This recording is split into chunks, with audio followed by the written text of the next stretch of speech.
ഇന്നത്തെ ക്ലാസ്സിൽ നമ്മൾ പഠിക്കുന്നത് സെക്ഷൽ റീപ്രൊഡക്ഷൻ ഇൻ ഫ്ലവറിംഗ് പ്ലാന്റ്സിന്റെ 7ാമത്തെ സെഷനാണ്. ഡബിൾ ഫെർട്ടിലൈസേഷനും എംബ്രിയോ ഫോർമേഷനും ഒക്കെയാണ് നമ്മൾ ഈ ഒരു സെഷനിൽ പഠിക്കുന്നത് കേട്ടോ.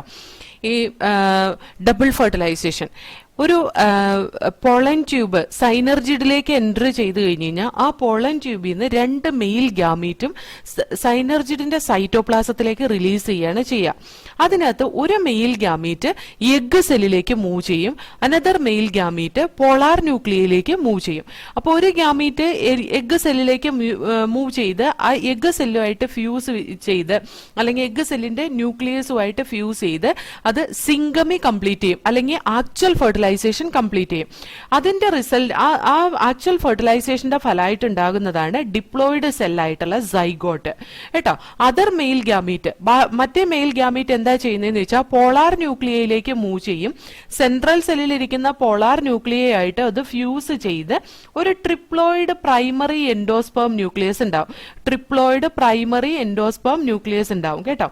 സെൻട്രൽ സെല്ലിൽ ഇരിക്കുന്ന പോളാർ ന്യൂക്ലിയയും ആയിട്ട് ഫ്യൂസ് ചെയ്ത് ട്രിപ്ലോയിഡ് പ്രൈമറി എൻഡോസ്പേം ന്യൂക്ലിയസ് ഉണ്ടാവും കേട്ടോ. അപ്പൊ ഈ ട്രിപ്ലോയിഡ് പ്രൈമറി എൻഡോസ്പേം ന്യൂക്ലിയസ് അതാണ് എൻഡോസ്പേമായിട്ട് ഡെവലപ്പ് ചെയ്യുന്നത്. അതാണ് എൻഡോസ്പേമായിട്ട് ഡെവലപ്പ് ചെയ്യുന്നത്. ഇനി ഫിഗർ 213A കാണിച്ചിട്ടുണ്ട്. See here fertilized embryo sac showing zygote and primary endosperm nucleus. കണ്ടോ, ഇതാണ് ഡീജനറേറ്റിംഗ് സൈനർജിഡ്. ഇത് ഡീജനറേറ്റ് ചെയ്ത് പോകുന്ന സൈനർജിഡ് ആണ്. അതേപോലെ ഇത് zygote, diploid zygote. Primary endosperm nucleus ഇതാണ്. ഈ പ്രൈമറി എൻഡോസ്പേം ന്യൂക്ലിയസിന്റെ പ്ലോയിഡി എന്ന് പറയുന്നത് ട്രിപ്ലോയിഡ് ആണ്. കാരണം 2 പോളാർ ന്യൂക്ലിയൈ, രണ്ടും ഹാപ്ലോയിഡ് കണ്ടീഷനിലുള്ളതാണ്. ജനറേറ്റീവ് സെൽ ഹാപ്ലോയിഡ് കണ്ടീഷനിലുള്ളതാണ്. അപ്പൊ N+N+N ട്രിപ്ലോയിഡ് കണ്ടീഷനായി. അതേപോലെ ഇത്രയും പ്രോസസ് നടക്കുമ്പോഴത്തേക്കും ആന്റിപോഡൽ സെൽസും എന്തായിട്ട് മാറും, ഡീജനറേറ്റ് ചെയ്ത് പോകും കേട്ടോ. അപ്പൊ പ്രൈമറി എൻഡോസ്പേം ന്യൂക്ലിയസ് ആണ് എന്തായിട്ട് ഡെവലപ്പ് ചെയ്യുന്നത്, എൻഡോസ്പേം ആയിട്ട് ഡെവലപ്പ് ചെയ്യുന്നത് കേട്ടോ. ഇവിടെ 2 ടൈപ്പ് ഓഫ് ഫ്യൂഷൻ ഉണ്ടാവുന്നതുകൊണ്ട്, അതായത് സിംഗമിയും ട്രിപ്പിൾ ഫ്യൂഷനും ഉള്ളതുകൊണ്ട് ഈ എംബ്രിയോ സാക്കിന്റെ ഉള്ളിൽ ഡബിൾ ഫെർട്ടിലൈസേഷൻ ആണ് നടക്കുന്നത് എന്ന് നമ്മൾ പറയാനുള്ള കാരണം. അത് ഫ്ലവറിംഗ് പ്ലാന്റ്സിന്റെ മാത്രം ഒരു ക്യാരക്ടറിസ്റ്റിക് ഫീച്ചറാണ് ഈ ഡബിൾ ഫെർട്ടിലൈസേഷൻ എന്ന് പറയുന്നത്. ഫ്ലവറിംഗ് പ്ലാന്റിന്റെ ഒരു ക്യാരക്ടറിസ്റ്റിക് ഫീച്ചറാണ് ഡബിൾ ഫെർട്ടിലൈസേഷൻ. അതേപോലെ സെൻട്രൽ സെല്ല് ട്രിപ്പിൾ ഫ്യൂഷൻ കഴിഞ്ഞാൽ പ്രൈമറി എൻഡോസ്പേം ന്യൂക്ലിയസ് ആവുകയും പ്രൈമറി എൻഡോസ്പേം ന്യൂക്ലിയസ് എൻഡോസ്പേം ആയിട്ട് ഡെവലപ്പ് ചെയ്യുകയും ചെയ്യും. സൈഗോട്ട് എംബ്രിയോ ആയിട്ടാണ് ഡെവലപ്പ് ചെയ്യുന്നത് കേട്ടോ. അപ്പൊ നമുക്ക് ഈ ഭാഗം ഒന്ന് വായിച്ചു നോക്കാം. Double fertilization. After entering one of the synergids, the pollen tube releases the 2 male gametes into the cytoplasm of synergid. One of the male gametes move towards the egg cell and fuses with its nucleus, thus completing the syngamy. This results in formation of a diploid cell, the zygote. The other male gamete move towards the 2 polar nuclei located in the central cell and fuses with them to produce a triploid primary endosperm nucleus. As this, that is PEN. Okay. As this involved the fusion of 3 haploid nuclei, it is termed as triple fusion. Since 2 types of fusion, syngamy and triple fusion, take place in an embryo sac, this phenomenon is termed as double fertilization, an event unique to flowering plants. The central cell after triple fusion becomes the primary endosperm cell and develop into the endosperm, while the zygote develop into an embryo. Next, post-fertilization events. The structure and events of post-fertilization. Double fertilization കഴിഞ്ഞാൽ the events of endosperm and embryo development, അതുപോലെ തന്നെ maturation of ovule mature ആയിട്ട് seed ആവുക, endosperm primary endosperm nucleus endosperm ആവുക, zygote embryo ആയിട്ട് മാറുക, അതുപോലെ ovule മെച്ചുറായി സീഡായിട്ട് മാറുക, ഓവറി മെച്ചുറായിട്ട് ഫ്രൂട്ട് ആയിട്ട് മാറുക. ഈ എല്ലാ പ്രോസസ്സിനെയും കൂടി കൂടിയിട്ടാണ് നമ്മൾ പോസ്റ്റ് ഫെർട്ടിലൈസേഷൻ ഈവന്റ്സ് എന്ന് പറയുന്നത്. ഇനി ഇതിന്റെ ഈ ഓരോ ഈവന്റും, അതായത് എൻഡോസ്പേമിന്റെ ഡെവലപ്മെന്റ്, എംബ്രിയോന്റെ ഡെവലപ്മെന്റ്, ഒവ്യൂൾ ഫോർമേഷൻ, ആ സീഡ്, ഓവറി, ഫ്രൂട്ട്, ഇതൊക്കെ നമ്മൾ ഇനി ഓരോരോ സബ് ഹെഡിംഗ് ആയിട്ട് പഠിക്കാം കേട്ടോ. So here will just read post fertilization structure and events. Following double fertilization, events of endosperm and embryo development, maturation of ovules into seeds and ovary into fruit are collectively termed post-fertilization events. First endosperm. Endosperm കുറച്ച് develop ചെയ്തതിന് ശേഷം മാത്രമാണ് embryo development നടക്കുള്ളൂ. കാരണം എന്താണെന്നറിയോ, എംബ്രിയോന്റെ ഡെവലപ്മെന്റിന് വേണ്ടി അല്ലെങ്കിൽ സൈഗോട്ടിന്റെ development embryo ആയിട്ട് ഡെവലപ്പ് ചെയ്യാൻ വേണ്ടിയിട്ട് അവർക്ക് ഫുഡ് വേണം. ആ ഫുഡ് പ്രൊവൈഡ് ചെയ്യുന്ന എൻഡോസ്പേം ആണ്. അതുകൊണ്ടാണ് endosperm development precedes embryo development. അതായത് എൻഡോസ്പേം ഡെവലപ്മെന്റിന്റെ പുറകെയാണ് എംബ്രിയോ ഡെവലപ്മെന്റ് നടക്കുള്ളൂ. Okay, primary endosperm cell repeatedly divide ചെയ്ത് ഒരു ട്രിപ്ലോയിഡ് സെല്ലായിട്ട് മാറും. ട്രിപ്ലോയിഡ് എൻഡോസ്പേം ടിഷ്യൂ ആയിട്ട് മാറും. ഓക്കെ, ഇതിനകത്ത് the cells of this tissue it will be filled with reserve food material. നമ്മൾ പറഞ്ഞല്ലോ, ആ സൈഗോട്ട് ഡെവലപ്പ് ചെയ്യാൻ വേണ്ടിയിട്ടുള്ള എംബ്രിയോ ആയിട്ട് ഡെവലപ്പ് ചെയ്യാൻ വേണ്ടിയിട്ടുള്ള നറിഷ്മെന്റ് കൊടുക്കുന്നത് ആരാണ്? എൻഡോസ്പേം ആണ്. അതുകൊണ്ട് തന്നെ ഈ എൻഡോസ്പേം ടിഷ്യൂവിലെ ഓരോ സെല്ലും ഫില്ല് ചെയ്തേക്കുന്ന റിസർവ് ഫുഡ് മെറ്റീരിയൽ കൊണ്ടാണ് അത് ഡെവലപ്പിംഗ് എംബ്രിയോന് വേണ്ടിയിട്ടുള്ള ന്യൂട്രീഷന് വേണ്ടിയിട്ടാണ് യൂസ് ചെയ്യുന്നത് കേട്ടോ. അതേപോലെ കോമൺ ആയിട്ട് എൻഡോസ്പേം ഡെവലപ്മെന്റ് നടക്കുന്നത് primary endosperm nucleus successive nuclear division നടത്തിയിട്ടാണ്. അതായത് ഫ്രീ ന്യൂക്ലിയർ ഡിവിഷൻ നടത്തിയിട്ടാണ്. സൈറ്റോകൈനസിസ് നടക്കുന്നില്ല. എന്ന് പറഞ്ഞാൽ ആ ഒരു ടിഷ്യൂവിനകത്ത് കുറേ ന്യൂക്ലിയസ് ഉണ്ടാവും. ആ എല്ലാ ന്യൂക്ലിയസും ട്രിപ്ലോയിഡ് ന്യൂക്ലിയസ് ആയിരിക്കും. അതായത് ഒരു സിംഗിൾ സെല്ല് പോലെ ആയിരിക്കും ഇരിക്കുന്നത്. ആ സിംഗിൾ സെല്ല് പോലെ ഇരിക്കാനുള്ള കാരണം ഫ്രീ ന്യൂക്ലിയർ ഡിവിഷനാണ് നടത്തുന്നത്. അവിടെ സെൽ വോൾ ഉണ്ടാവുന്നതിന് പകരം ആ ഒരു എനർജി കൂടെ യൂസ് ചെയ്തിട്ട് ചുമ്മാ ന്യൂക്ലിയസ് ഇങ്ങനെ ഡിവൈഡ് ചെയ്യും, സൈറ്റോപ്ലാസം വലുതാവുകയും ചെയ്തുകൊണ്ടിരിക്കും. അപ്പൊ മാക്സിമം റിസർവ് ഫുഡ് മെറ്റീരിയലിനെ അതിനകത്ത് എൻക്ലോസ് ചെയ്യിപ്പിക്കാൻ പറ്റും. നമ്മൾ പറഞ്ഞില്ലേ ടപ്പീറ്റം, അത് സീനോസൈറ്റിക് കണ്ടീഷനാണ്, അതിനകത്ത് മൾട്ടി ന്യൂക്ലിയേറ്റ് കണ്ടീഷനാണ്. കാരണം എന്താ, ഡെവലപ്പിംഗ് പോളൻ ഗ്രെയിനും നറിഷ്മെന്റ് കൊടുക്കുകയാണ് ടപ്പീറ്റം ചെയ്യുന്നത്. അതേപോലെ തന്നെ എൻഡോസ്പേമിന്റെ കേസിലാണെങ്കിലും എൻഡോസ്പേം ഫസ്റ്റ് ഡിവിഷൻ നടക്കുന്നത് എങ്ങനെയെങ്കിലും സൈഗോട്ടിന് വേഗം ഫുഡ് കൊടുക്കണം, അതിന് വേണ്ടിയിട്ടാണ്. അപ്പൊ അതിന് സെൽ വോൾ ഉണ്ടാക്കാൻ പോകാതെ they are just undergoing the nuclear division continuously and free nucleus will be formed inside the structure. Free nucleus ആയിരിക്കും ആ സ്ട്രക്ചറിന്റെ ഉള്ളിൽ ഫോം ചെയ്യുന്നത്. അപ്പൊ അതിനകത്ത് ട്രിപ്ലോയിഡ് ന്യൂക്ലിയസ് ഉള്ള കുറേ ന്യൂക്ലിയസ് ഉള്ള ഒരു സ്ട്രക്ചറാണ് ഉണ്ടാവുക. അതിനെയാണ് നമ്മൾ എന്ത് പറയാ, എൻഡോസ്പേം എന്ന് പറയാ. ഈ തരത്തിലുള്ള എൻഡോസ്പേം ഡെവലപ്മെന്റിന് നമ്മൾ ഫ്രീ ന്യൂക്ലിയർ എൻഡോസ്പേം എന്ന് പറയും. ഈ തരത്തിലുള്ള എൻഡോസ്പേം ഡെവലപ്മെന്റ് അല്ല, എൻഡോസ്പേമിനെ നമുക്ക് ഫ്രീ ന്യൂക്ലിയർ എൻഡോസ്പേം എന്ന് പറയാം. പതുക്കെ അതിന്റെ ആ ന്യൂട്രിയൻസിന്റെ റിക്വയർമെന്റ് ഒക്കെ അത് ഫുൾഫില്ല് ചെയ്യാൻ കഴിയുന്ന ഒരു സ്റ്റേജ് എത്തിക്കഴിഞ്ഞ് കഴിയുമ്പോൾ പതുക്കെ ഈ പറയുന്ന ഫ്രീ ന്യൂക്ലിയസ് എല്ലാം പതുക്കെ സെൽ വോൾ ഫോം ചെയ്തു തുടങ്ങും. ഓക്കെ, അപ്പൊ എന്താവും, എൻഡോസ്പേം പതുക്കെ സെല്ലുലാർ ഫോമിലേക്ക് എത്തും കേട്ടോ. അപ്പൊ number of free nuclei formed before cellularization varies greatly. Okay, അതായത് ഇപ്പൊ സെല്ലുലറൈസേഷൻ നടക്കുന്നതിന് മുമ്പ് ഫ്രീ ന്യൂക്ലിയസ് ഇത്ര എണ്ണം തന്നെ ഉണ്ടാവണമെന്ന് ഒരു നിർബന്ധവും ഇല്ല. ഓരോ കേസിലും ഒരു പ്ലാന്റിൽ തന്നെ അല്ലെങ്കിൽ ഒരു സ്പീഷീസിൽ തന്നെ ഉള്ള ആ എൻഡോസ്പേം ഡെവലപ്മെന്റിന്റെ സമയത്താണെങ്കിലും ഇപ്പൊ 100 ന്യൂക്ലിയസ് ഉണ്ടായതിനു ശേഷമാണ് സെല്ലുലാർ ഡെവലപ്മെന്റ് നടക്കുന്നത്. അങ്ങനെയൊന്നുമില്ല. കുറെ ന്യൂക്ലിയർ ഡിവിഷൻ അങ്ങ് നടക്കും. അത് കഴിഞ്ഞതിന് ശേഷം അത് സെൽ വോള് അറ്റൈൻ ചെയ്തിട്ട് സൈറ്റോകൈനസിസ് നടക്കുകയാണ് ചെയ്യുക. അതിന് ബെസ്റ്റ് എക്സാമ്പിൾ ആണ് കോക്കനട്ട് കേട്ടോ. കോക്കനട്ട് വാട്ടർ ഉണ്ടല്ലോ, ആ കോക്കനട്ട് വാട്ടർ ആണ് അതിന്റെ എൻഡോസ്പേം എന്ന് പറയുന്നത്. കോക്കനട്ടിന്റെ എംബ്രിയോ ഇരിക്കുന്ന എവിടെയാണെന്നറിയോ, ആ തേങ്ങയുടെ 3 കണ്ണില്ലേ, 3 കണ്ണിൽ ഒരു കണ്ണ് സോഫ്റ്റ് ആയിരിക്കും. ആ കണ്ണ് പതുക്കെ നമ്മൾ ഡിസ്റ്റർബ് ചെയ്യാതെ ഇങ്ങനെ തുറന്നെടുത്ത് നോക്കി കഴിഞ്ഞു കഴിഞ്ഞാൽ അതിന്റെ ഉള്ളിൽ ഒരു ചെറിയ മുള പോലെ ഒരു സാധനം ഇരിക്കുന്നതാണ്. അതാണ് അതിന്റെ എംബ്രിയോ എന്ന് പറയുന്നത്. അതാണ് അതിന്റെ മുള, അതാണ് അതിന്റെ എംബ്രിയോ എന്ന് പറയുന്നത്. മുള എന്ന് പറയാനുള്ള കാരണം അവിടെ നിന്നാണ് അത് മുള പൊട്ടി വരുന്നത്. ശരിക്കും പറഞ്ഞാൽ അതിനകത്തു നിന്നാണ് റൂട്ടും ഷൂട്ടും ഒക്കെ ഉണ്ടാകുന്നത് കേട്ടോ. അപ്പൊ അതിന് വേണ്ടിയിട്ട് നറിഷ്മെന്റ് കൊടുക്കാൻ വേണ്ടി ആ തേങ്ങയുടെ ഉള്ളിൽ ആദ്യം ഉണ്ടാകുന്ന വെള്ളമാണ്. തേങ്ങാ വെള്ളം നമ്മൾ കുടിക്കാൻ കാരണം എന്താ, അതിനകത്ത് ന്യൂട്രിയൻസ് ഉള്ളത് കൊണ്ടാണ് അല്ലെ. ആ ന്യൂട്രിയൻസ് ആണ് ഈ സൈഗോട്ടിനെ ഡെവലപ്പ് ചെയ്ത് എംബ്രിയോ ആയിട്ട് മാറാൻ സഹായിക്കുന്നത്. ഈ തേങ്ങാ വെള്ളം നമ്മൾ കരിക്കായിട്ട് വാങ്ങിക്കും, അല്ലെങ്കിൽ ഇളനീര് കഴിക്കുക എന്ന് പറഞ്ഞിട്ട് നമ്മൾ വാങ്ങിക്കുമ്പോൾ അതിനകത്ത് വെള്ളം മാത്രമേ ഉണ്ടാവുള്ളൂ. പിന്നെ പതുക്കെ അതിനിങ്ങനെ ഒരുമാതിരി മ്യൂക്കസ് പോലത്തെ തേങ്ങ ഉണ്ടായി തുടങ്ങും അല്ലെ. അപ്പൊ ആ ഒരു സ്റ്റേജിൽ ഈ പറയുന്ന സെൽ പെരിഫറൽ റീജിയനിൽ ഇരിക്കുന്ന അതിന്റെ സെന്റർ ഭാഗത്ത് നിന്നാട്ടോ ന്യൂക്ലിയസ് ഇങ്ങനെ ഡിവൈഡ് ചെയ്ത് പോയിക്കൊണ്ടിരിക്കുന്നത്. ആ സെന്റർ ഭാഗത്ത് നിന്ന് ഡിവൈഡ് ചെയ്ത് പെരിഫറിയിലേക്കാണ് മൂവ് ചെയ്യുന്നത്. അപ്പൊ പെരിഫറിയിൽ ഇരിക്കുന്ന അതിന്റെ പുറം ഭാഗത്തിരിക്കുന്ന, അതായത് ഏറ്റവും ഔട്ടർ സൈഡിൽ, ചിരട്ടയുടെ ഉള്ളിൽ ഏറ്റവും ഔട്ടർ സൈഡിൽ ഇരിക്കുന്ന ന്യൂക്ലിയസ് ആയിരിക്കും ഏറ്റവും ആദ്യം ഉണ്ടായ ന്യൂക്ലിയസ്.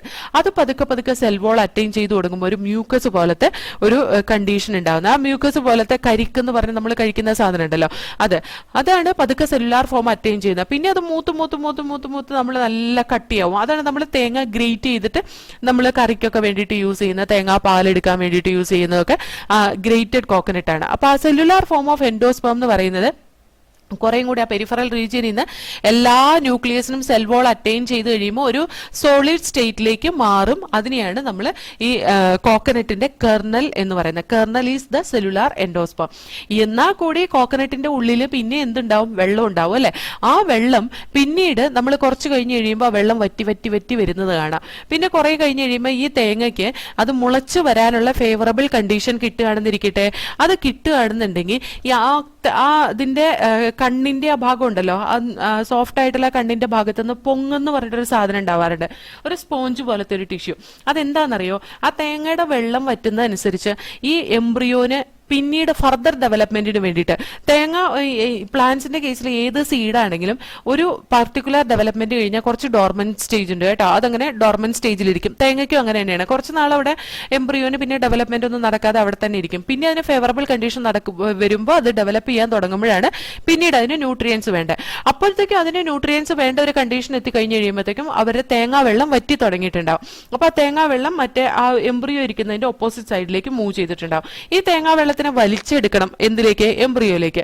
അതിനു വേണ്ടിയിട്ടാണ് ആ പൊങ്ങെന്ന് പറയുന്ന സാധനം ഉണ്ടാകുന്നത്. ആ പൊങ്ങ് വളരുന്ന എങ്ങനെയാന്ന് വെച്ചാൽ തേങ്ങാ വെള്ളം കുറയുന്നതനുസരിച്ച് അത് വലുതായിക്കൊണ്ടിരിക്കും. ആ പൊങ്ങ് നമ്മൾ പൊട്ടിച്ച് നിന്നാൽ നല്ല മധുരാണ് അല്ലെ. ആ പൊങ്ങ് പൊട്ടിച്ച് തിന്നുന്നത് നല്ലതുമാണ്. അതിനകത്ത് ന്യൂട്രിയൻസ് ഉണ്ട്. കാരണം എന്താ? ഈ പൊങ്ങ് വഴിയാണ്, ആ സോഫ്റ്റ് ടിഷ്യൂ വഴിയാണ് തേങ്ങാ വെള്ളത്തിനെ വലിച്ച് എങ്ങോട്ട് കൊടുക്കുക? എംബ്രിയോയിലേക്ക് കൊടുക്കുക, അതിന്റെ ഫർദർ ഡെവലപ്മെന്റിന് വേണ്ടിയിട്ട് കേട്ടോ. അല്ലാണ്ട് ഈ തേങ്ങയുടെ കോട്ടിലിടനാണ് പൊങ്ങ് എന്നൊക്കെ പറഞ്ഞാൽ തെറ്റാണ്. കോട്ടിലിടനല്ല, ശരിക്കും പറഞ്ഞാല് അതിന്റെ ഒരു ഇത് തേങ്ങ മുളച്ചു വരാൻ നേരത്ത് ഉണ്ടാകുന്ന ഒരു സോഫ്റ്റ് ടിഷ്യൂ, അത് ന്യൂട്രിയന്റ് അബ്സോർപ്ഷന് വേണ്ടിയിട്ട് സീഡിന്റെ ജെർമിനേഷൻ അസിസ്റ്റ് ചെയ്ത് നിൽക്കുന്ന ഒരു പാർട്ടാണ് ഈ പൊങ്ങെന്ന് പറയുന്നത് കേട്ടോ. അപ്പോൾ അതിങ്ങനെ വലുതായി ലാസ്റ്റ് ആ തേങ്ങാവെള്ളം മുഴുവൻ തീർന്നു കഴിഞ്ഞ് കഴിയുമ്പോൾ നിങ്ങൾ ശ്രദ്ധിച്ചിട്ടുണ്ടോ? ആ പൊങ്ങ് ഇങ്ങനെ വീണ്ടും വലുതായിട്ട് ആ കെർണൽ ഉണ്ടല്ലോ, അതായത് നമ്മൾ ചിരവി എടുക്കുന്ന ആ സോളിഡ് ഫോമിലുള്ള തേങ്ങ ഇല്ലേ, ആ തേങ്ങ വളരെ തിന്നാവുന്നത് നമുക്ക് കാണാൻ പറ്റും. ആ തേങ്ങ വളരെ തിന്നാവുക എന്ന് പറഞ്ഞിട്ടുണ്ടെങ്കിൽ ഈ പൊങ്ങ് വന്നിട്ട് അതിന്റെ ഉള്ളിലുള്ള ജ്യൂസിനെയൊക്കെ പിന്നെയും വലിച്ചെടുക്കുന്നതാണ്. പിന്നീട് ആ തേങ്ങ തിന്നു കഴിഞ്ഞ് കഴിഞ്ഞാൽ നമുക്ക് ഒരു വലിയ ടേസ്റ്റ് ഒന്നും ഉള്ളതായിട്ട് തോന്നില്ല. അതിൻ്റെ അകത്ത് ന്യൂട്രിയൻ സ്റ്റോറേജ് ഒക്കെ കുറയും. പിന്നെ ആ ഒരു സ്റ്റേജിൽ നമ്മൾ പൊങ്ങിനെ തിന്നാലും, പൊങ്ങ് എടുത്ത് മുറിച്ച് കഴിച്ചാലും നമുക്ക് അതിനകത്തും ആദ്യത്തെ ആ ഒരു ടേസ്റ്റ് കിട്ടില്ല. കാരണം എന്താ? ന്യൂട്രിയൻസ് കുറവുള്ളൂ. അപ്പോൾ ആ ഒരു സ്റ്റേജിൽ എത്തുമ്പോഴത്തേക്കും ഈ തെങ്ങിന്റെ ഒരു തൈ പോലെ പതുക്കെ മേലേക്ക് വന്നിട്ടുണ്ടാവും. അതേപോലെ അതിന്റെ വേരും ഇറങ്ങിയിട്ടുണ്ടാവും. വേരൊക്കെ ഇറങ്ങി കഴിഞ്ഞ് കഴിഞ്ഞാൽ പതുക്കെ ചിരട്ട പൊട്ടി കഴിഞ്ഞ് കഴിഞ്ഞാൽ ഈ വേര് പിന്നെ മണ്ണിലേക്ക് പിടിച്ചോളും. മണ്ണിലേക്ക് പിടിച്ചു കഴിഞ്ഞ് കഴിഞ്ഞാൽ പിന്നെ ന്യൂട്രിയൻസും അതേപോലെ മിനറൽസും വാട്ടറും ഒക്കെ വേര് വഴി അത് അബ്സോർബ് ചെയ്തോളും. അപ്പോഴത്തേക്ക് ഇലയൊക്കെ വന്നിട്ട് അവർ ഫോട്ടോസിന്തസിസ് ചെയ്ത് സാധാരണ ഇൻഡിപെൻഡന്റ് ആയിട്ട് ജീവിക്കാൻ തുടങ്ങും കേട്ടോ. അപ്പൊ ഇങ്ങനെയാണ് ആ തേങ്ങയിലുള്ള എൻഡോസ്പേമിന്റെ ആ ഒരു ആക്ടിവിറ്റി നോക്കിക്കേ. നമുക്ക് ശരിക്കും പറഞ്ഞാൽ അമേസിംഗ് ആണ് അല്ലെ. ശരിക്കും അതിന്റെ ഉള്ളിൽ ആ പൊങ്ങ് ഉണ്ടാവുന്ന എന്താണ് ഈ പൊങ്ങ് എന്നൊക്കെ അറിഞ്ഞു കഴിഞ്ഞ് കഴിയുമ്പോൾ നമുക്ക് ഒരു വല്ലാത്തൊരു ക്യൂരിയോസിറ്റി. ഇത് എന്ത് സാധനമാണ് ഈ പൊങ്ങ് എന്ന് പറയുന്നത്? അതിന്റെ കോട്ടിലിടനാണോ? അതിന്റെ മുള എവിടെയാണ്? അതിന്റെ എംബ്രിയോ എവിടെയാണ് ഇരിക്കുന്നത്? അതിന്റെ എൻഡോസ്പം ആക്ച്വലി എന്താണ്? ഇതൊക്കെ നമുക്ക് ഈസി ആയിട്ട് മനസ്സിലാവും. അതൊരു സ്റ്റോറി പോലെ നമുക്ക് ഓർത്തിരിക്കാവുന്നതാണ് കേട്ടോ. അപ്പൊ അതിന്റെ കെർണൽ എന്ന് പറയുന്നത് സെല്ലുലാർ എൻഡോസ്പേം ആണ്. ഫ്രീ ന്യൂക്ലിയർ എൻഡോസ്പേം ആണ് തേങ്ങാവെള്ളം എന്ന് പറയുന്നത്. തൗസൻഡ്സ് ഓഫ് ന്യൂക്ലിയസ് കൊണ്ട് ഉണ്ടാക്കിയിട്ടുള്ളതാണ് ഫ്രീ ന്യൂക്ലിയർ എൻഡോസ്പേം. അതേപോലെ വൈറ്റ് കെർണൽ എന്ന് പറയുന്ന സെല്ലുലാർ എൻഡോസ്പേം ആണ് കേട്ടോ. അപ്പൊ നമുക്ക് ഈ ഒരു പാരഗ്രാഫ് ഒന്ന് വായിച്ചു നോക്കാം. Endosperm development precedes embryo development. Why? The primary endosperm cell divide repeatedly and form a triploid endosperm tissue.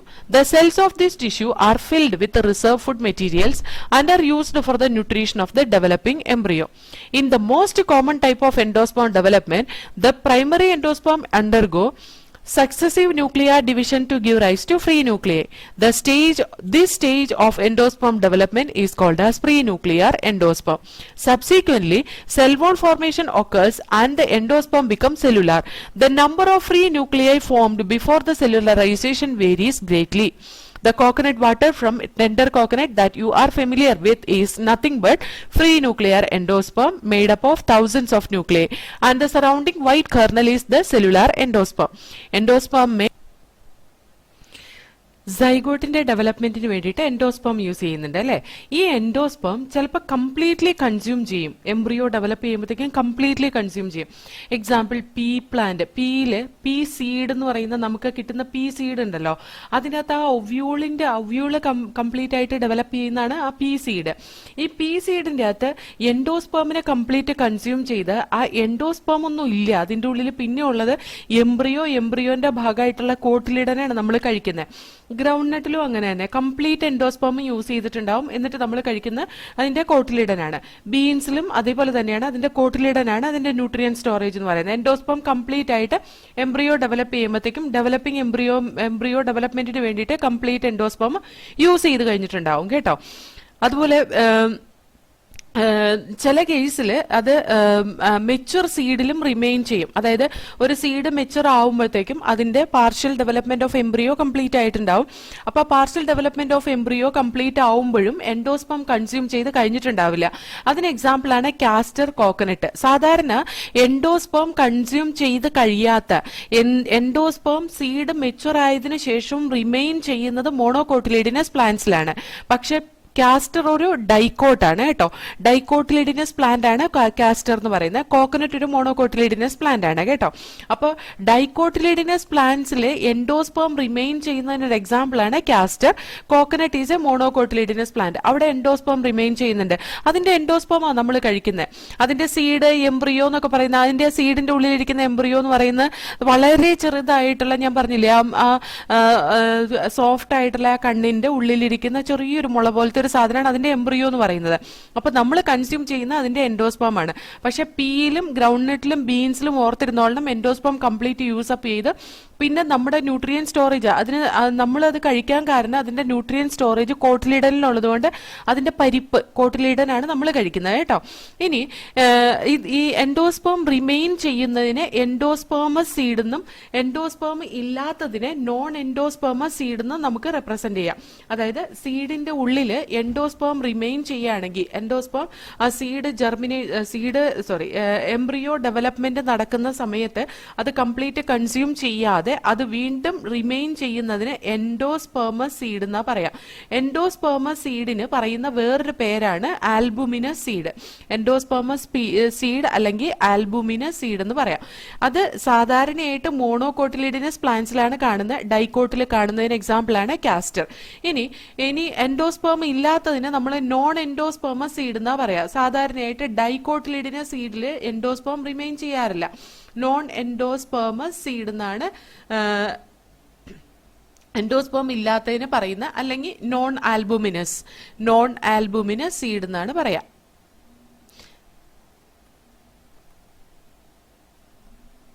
Okay, non എൻഡോസ്പേമസ് അല്ലെങ്കിൽ നോൺ ആൽബുമിനസ് സീഡ് എന്നാണ് എൻഡോസ്പേം ഇല്ലാത്തതിന് പറയാം. സാധാരണയായിട്ട് മോണോകോട്ടിലിഡിനസ് പ്ലാന്റ്സിലാണ് എൻഡോസ്പേം ഉള്ളത്. ഡൈക്കോട്ടിലിഡൻ നോൺ എൻഡോസ്പേമസ് ആണ്. ഇനി എൻഡോസ്പേമസ് ആയിട്ടുള്ള ഡൈക്കോട്ടിലിഡന് എക്സാമ്പിൾ ആണ് കാസ്റ്റർ എന്ന് പറയുന്നത്. എൻഡോസ്പേമസ് ആയിട്ടുള്ള ഡൈക്കോട്ടിലിഡന് എക്സാമ്പിൾ ആണ് കാസ്റ്റർ എന്ന് പറയുന്നത്. അതേപോലെ തന്നെ നോൺ എൻഡോസ്പേമസ് ആയിട്ടുള്ള മോണോകോട്ടിലിഡിനസ് പ്ലാന്റ്സും ഉണ്ട് കേട്ടോ. നോൺ എൻഡോസ്പേമസ് ആയിട്ടുള്ള മോണോകോട്ടിലിഡിനസ് പ്ലാന്റ്സ് ഉണ്ട്, ഞാൻ പറഞ്ഞുതരാം. ഇനി നമ്മൾ ഈ ചില seeds like castor seed, pea seed, beans, groundnut, fruit of coconut and look for the endosperm in each case. ഇതിനകത്ത് എൻഡോസ്പേം കാസ്റ്ററിൽ ഉണ്ടാവും, പീസിൽ ഉണ്ടാവില്ല, ബീൻസിൽ ഉണ്ടാവില്ല, ഗ്രൗണ്ട് നട്ടിൽ ഉണ്ടാവില്ല. ഫ്രൂട്ട് ഓഫ് കോക്കനട്ടിന്റെ ഉള്ളിൽ ഉണ്ടാവും എൻഡോസ്പേം അല്ലെ. അതേപോലെ എൻഡോസ്പേം പെർസിസ്റ്റന്റ് ഇൻ സിറിയൽസ്, അതായത് മോണോകോട്ടിലിഡിനസ് സിറിയൽസ് വർഗത്തിൽപ്പെടുന്ന വീറ്റ്, റൈസ്, മെയ്സ്, ഇതിനകത്തൊക്കെ എൻഡോസ്പേം ഉണ്ടാവും കേട്ടോ. അപ്പൊ ഈ വീറ്റ്, റൈസ്, മെയ്സ് ഇതൊക്കെ നമ്മൾ കഴിക്കുന്ന സാധനങ്ങളാണ്. ഇതിന്റെ എന്താ നമ്മൾ കൺസ്യൂം ചെയ്യുന്നത്? അതിന്റെ എൻഡോസ്പേം ആണ് നമ്മൾ കൺസ്യൂം ചെയ്യുന്നത്. കാരണം അവരുടെ കോട്ടിലിഡൻ എന്നൊക്കെ പറയുന്നത് വളരെ ചെറുതാണ്. അവിടെ ഫുഡ് സ്റ്റോറേജ് ശരിക്കും എൻഡോസ്പേമിലാണ്. ആ എൻഡോസ്പേം കംപ്ലീറ്റ് അതിന്റെ സീഡ് ഡെവലപ്പ് ചെയ്ത് കഴിയുമ്പോഴും എൻഡോസ്പേം അതിനകത്ത് റിമെയിൻ ചെയ്യും. അതാണ് നമ്മൾ കൺസ്യൂം ചെയ്യുന്നത് കേട്ടോ. അപ്പൊ ഞാൻ ഈ പാരഗ്രാഫ് ഒന്ന് വായിക്കാം. Endosperm may either be completely consumed by the developing embryo, example pea, groundnut, beans, before seed maturation, or it may persist in the mature seed, example castor and coconut, and be used up during the seed germination. split open some seeds of castor, pea, beans, groundnut, fruit of coconut and look for the endosperm in each case. Find out whether the endosperm is persistent in cereal, wheat, rice and maize. ഇത് ഈ paragraph ഓർത്തിരുന്നോളണം കേട്ടോ. കാരണം എന്താണെന്ന് വെച്ചാൽ ഈ പാരഗ്രാഫിൽ നിന്ന് examples ഒക്കെ തന്നിട്ട് ഇതിനകത്ത് എൻഡോസ്പേം ഉണ്ടോ ഇല്ലയോ എന്നൊക്കെ പറഞ്ഞിട്ട് ചോദിക്കാൻ സാധ്യതയുണ്ട് കേട്ടോ. ഇത്രയേ ഉള്ളൂ. അപ്പൊ എൻഡോസ്പേമിനെ കുറിച്ചിട്ട് ഇത്രയേ ഉള്ളൂ. എൻഡോസ്പേം ഇല്ലാത്ത മോണോകോട്ടിലിഡിനസ് സീഡിന് എക്സാമ്പിൾ ഓർക്കിഡ് ആണ് കേട്ടോ. ഓർക്കിഡ് ആണ് എൻഡോസ്പേം ഇല്ലാത്ത മോണോകോട്ടിലിഡിനസ് സീഡ്. എൻഡോസ്പേം ഉള്ള ഡൈകോട്ടിലിഡിനസ് സീഡ് കാസ്റ്റർ. ഇത്രയാണ് അതിന്റെ എക്സെപ്ഷൻ എന്ന് പറയുന്നത് കേട്ടോ. അപ്പൊ അത് ഓർത്തിരുന്നോളണം. ഇനി നമുക്ക് നെക്സ്റ്റ് പഠിക്കാനുള്ളത് എംബ്രിയോ ആണ്. Embryo micropylar end of the embryo സാക്കിലാണ് സൈഗോട്ടിൽ നിന്ന് ഡെവലപ്പ് ചെയ്യുന്നത്. കാരണം സൈഗോട്ട് ഇരിക്കുന്ന എവിടെയാ? മൈക്രോപൈലാർ എൻഡിലാണ് സൈഗോട്ട് ഇരിക്കുന്നത് അല്ലെ. സൈഗോട്ട് ഡിവൈഡ് ചെയ്യുന്നത് കുറച്ച് എൻഡോസ്പേം ഉണ്ടായി കഴിഞ്ഞതിന് ശേഷമാണ് സൈഗോട്ട് ഡിവൈഡ് ചെയ്യുള്ളൂ. അതെന്താന്ന് വെച്ചാൽ ന്യൂട്രീഷൻ, എംബ്രിയോ ഡെവലപ്മെന്റിന് വേണ്ടിയിട്ടുള്ള ന്യൂട്രീഷൻ അഷ്യൂർ ചെയ്യണം ആര്? എൻഡോസ്പേം. എന്നാൽ മാത്രമാണ് എംബ്രിയോന്റെ ഡെവലപ്മെന്റ് സ്റ്റാർട്ട് ചെയ്യുള്ളൂ. ഓക്കെ. ഈ സീഡ്സ് എല്ലാം ഡിഫറന്റ് ആണെങ്കിലും, അതായത് പല തരത്തിലുള്ള സീഡ്സ് ആണെങ്കിലും എംബ്രിയോ ഡെവലപ്മെന്റിന്റെ ഏർലി സ്റ്റേജ് അല്ലെങ്കിൽ എംബ്രിയോജെനി എന്ന് പറയുന്നത് മോണോകോട്ടിലിഡൻസിനും ഡൈകോട്ടിലിഡൻസിനും ഒക്കെ ഏകദേശം ഒരേപോലെ തന്നെയാണ് കേട്ടോ. ഇവിടെ നമുക്ക് figure 213 stages of embryogeny in dicotyledonous embryo കൊടുത്തിട്ടുണ്ട്. ഡൈകോട്ടിലിഡിനസ് എംബ്രിയോന്റെ ഡെവലപ്മെന്റ് കൊടുത്തിട്ടുണ്ട്. നമുക്കിപ്പോ ആ ഒരു ഡയഗ്രാം നോക്കാം. ഈ സൈഗോട്ട് ഡെവലപ്പ് ചെയ്തിട്ട് that give rise to pro embryo പതുക്കെ ഗ്ലോബുലാർ എംബ്രിയോ ആവും. Globular embryo heart shaped embryo ആവും. പിന്നെ അത് മെച്യൂർ എംബ്രിയോ ആവും. ഇത് വളരെ ഇമ്പോർട്ടന്റ് ആണ്. സി ഹിയർ സൈഗോട്ടിന്റെ ഡെവലപ്മെന്റിന്റെ ആ ഒരു സീരീസ് ആണ് pro embryo, globular embryo, heart shaped embryo and mature embryo. ഇനി നമുക്കതൊന്ന് നോക്കാം. എന്നിട്ട് നമുക്ക് അത് എങ്ങനെയാണ്, ഏതൊക്കെ ഭാഗങ്ങളാണ്, ഏതൊക്കെ സ്റ്റേജസ് ആണ് ഈ പ്രോ എംബ്രിയോ, അതേപോലെ തന്നെ globular embryo, heart shaped embryo നമുക്ക് നോക്കാം. ഇത് നോക്കിയേ, ഇതാണ് ഡെവലപ്മെന്റൽ സ്റ്റേജസ്. ഇത് നോക്കിക്കേ, ഈ സൈനർജിഡ് ആ രണ്ട് ജനറേറ്റീവ് സെല്ലിനെ റിസീവ് ചെയ്ത് സൈനർജിഡ് ഡീജനറേറ്റ് ചെയ്ത് പോകും. ഈ സൈനർജിഡ് ഡീജനറേറ്റ് ചെയ്യുമ്പോഴത്തേക്കും ഇത് സൈഗോട്ട് ആയിട്ടുണ്ടാവും, ഇതെന്താവും? പ്രൈമറി എൻഡോസ്പേം ന്യൂക്ലിയസ് ആയിട്ടുണ്ടാവും. ഇത് ആക്ച്വൽ സിംഗമിയുടെ ഫലമായിട്ടും ഇത് ട്രിപ്പിൾ ഫ്യൂഷന്റെ ഫലമായിട്ടാണ് ഉണ്ടാവുന്നത്. ഇത് കഴിഞ്ഞാൽ ഈ എൻഡോസ്പേം പതുക്കെ, പ്രൈമറി എൻഡോസ്പേം ന്യൂക്ലിയസ് പതുക്കെ ഡെവലപ്പ് ചെയ്ത് കുറച്ച് എൻഡോസ്പേം ഫോം ചെയ്യും. നമ്മൾ പറഞ്ഞു എൻഡോസ്പേം പ്രൈമറി സ്റ്റേജിൽ ഡെവലപ്പ് ചെയ്യുന്നത് എങ്ങനെയാണ്? ഫ്രീ ന്യൂക്ലിയർ ഡിവിഷൻ വഴിയാണ്. അതുകൊണ്ട് തന്നെ അതൊരു ഫ്ലൂയിഡ് എൻഡോസ്പേം ആയിരിക്കും എന്ന് പറഞ്ഞു. കുറച്ച് എൻഡോസ്പേം ഡെവലപ്പ് ചെയ്യുമ്പോഴത്തേക്ക് നമ്മുടെ സൈഗോട്ട് പതുക്കെ ഡിവൈഡ് ചെയ്യാൻ തുടങ്ങും. ഈ സൈഗോട്ട് ഡിവൈഡ് ചെയ്യാൻ തുടങ്ങുമ്പോൾ എങ്ങനെയാണ് ഇതിന്റെ ഡിവിഷൻ നടക്കുന്നത് അറിയോ? സൈഗോട്ട് ഇരിക്കുന്ന എവിടെയാ? മൈക്രോപൈലാർ റീജിയനിൽ. എംബ്രിയോസാക്ക് ഇരിക്കുന്ന എംബ്രിയോസാക്കിന്റെ എഗ് അപ്പാരറ്റസ് ഇരിക്കുന്ന മൈക്രോപൈലാർ റീജിയനിലാണ്. അപ്പൊ എംബ്രിയോസാക്കിന്റെ എഗ് അപ്പാരറ്റസ് ഇരിക്കുന്ന എഗ്ഗാണല്ലോ സൈഗോട്ടായിട്ട് മാറിയിട്ടുള്ളത്. അപ്പൊ അവിടെയാണ് ഇതിന്റെ ഡിവിഷൻ സ്റ്റാർട്ട് ചെയ്യുന്നത്. അപ്പോൾ ഈ ഡിവിഷൻ സ്റ്റാർട്ട് ചെയ്യുമ്പോൾ സി ഹിയർ സൈഗോട്ട് രണ്ട് സെല്ലായിട്ട് ഡിവൈഡ് ചെയ്യും. ഇതിന്റെ അകത്ത് ഒരു സെല്ല്, ഈ ഫസ്റ്റ് സെല്ലിനെ നമുക്ക് എന്ത് പറയാന്നറിയോ? ഫസ്റ്റ് സെല്ലിനെ നമുക്ക് ബേസൽ സെല്ല് എന്ന് റെപ്രസെന്റ് ചെയ്യാം. ഫസ്റ്റ് സെല്ലിനെ നമുക്ക് ബേസൽ സെൽ എന്ന് റെപ്രസെന്റ് ചെയ്യാം. Okay. First cell basal cell അല്ലെങ്കിൽ സസ്പെൻസർ സെൽ എന്ന് പറയും കേട്ടോ. ഇവിടെ എഴുതി വെക്കാം, ബേസൽ അല്ലെങ്കിൽ സസ്പെൻസർ സെൽ എന്ന് പറയാം. ഓക്കെ. ഇനി അതിന്റെ താഴെ ഇരിക്കുന്ന സെൽ ഏതാണെന്നറിയോ? That is embryo cell. ഇതാണ് എംബ്രിയോ സെൽ. ഇതാണ് എംബ്രിയോ ആയിട്ട് മാറാൻ പോകുന്നത് കേട്ടോ. ഇതാണ് എംബ്രിയോ സെൽ എന്ന് പറയുന്നത്. ഇനി ഈ എംബ്രിയോ സെൽ ഇവിടെ ഇങ്ങനെ വെറുതെ ഇരിക്കും. അപ്പൊ എന്താവുന്നറിയോ? ഈ ബേസൽ സെല്ല് കുറെ ആയിട്ട് അങ്ങ് ഡിവൈഡ് ചെയ്യും. അതായത് ഉണ്ടോ, ഇത് ഡൈക്കോട്ടിന്റെ ഡെവലപ്മെന്റ് ആയിട്ടോ ഞാൻ പറയുന്നത്. ഇത് ഒരു സെല്ല്, രണ്ട് സെല്ല്, മൂന്ന് സെല്ല്, 4, 5, 6, 7, 8 ഒരു 7-8 സെല്ല് ഇങ്ങനെ ലീനിയർ ആയിട്ടുണ്ടാവും. ഏതിനകത്ത്? ബേസൽ സെല്ലിൽ നിന്ന്. ഈ ഒരു സെല്ലിന് ഇത്രയും ഇതിന് നമ്മൾ സസ്പെൻസർ എന്നാ പറയാ. ഈ സസ്പെൻസർ എന്ത് ചെയ്യുന്നറിയോ?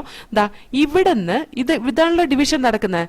ഇത് ഡിവൈഡ് ചെയ്ത് രണ്ടായിട്ട് മാറി ഈ സസ്പെൻസർ ഇവിടെ കുറെ ഡിവിഷൻസ് നടക്കുമ്പോൾ എന്താവും? ഇതിനെ തള്ളി തള്ളി തള്ളി തള്ളി ഉള്ളിലേക്ക് വിടുക ചെയ്യുക. എന്തിനെ? എംബ്രിയോ സെല്ലിനെ തള്ളി ഉള്ളിലേക്ക് വിടുകയാണ് ചെയ്യുക. എന്തിനാ എംബ്രിയോ സെല്ലിനെ തള്ളി ഉള്ളിലേക്ക് വിടുന്നത്? ഇവിടെയാണ് എൻഡോസ്പേം ഇരിക്കുന്നത്.